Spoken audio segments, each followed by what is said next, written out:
দেখ দেখ অমুকের ফুলাটা দেখলে হুদায় তোর পারে ওইটা কি করবো বন্ধু মাইসে করলে আমার আর কিছু হইতো না পুকুরো মাছ ছাড়ছি রেতে শোনা করতেছি পোলাবান গুলো সারাদিনই বইতে। দেখ দেখ নষ্ট হয়ে গেছে গা বহুত হয়ে গেছে গা কে বাপের লগে খেত খাওয়ারে কামড়ন যায় না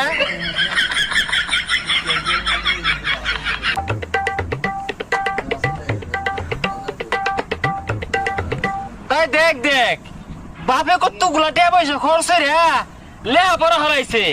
চাকরি পাইনে ভালো কথা একটা ব্যবসা দিয়া দে ওই খেত কামলা সাহায্যে ভবিষ্যৎ অন্ধকার।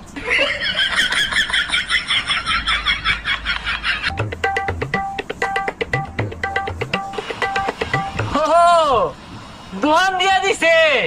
তো পড়ালে লাভ কি লাস্টে যদি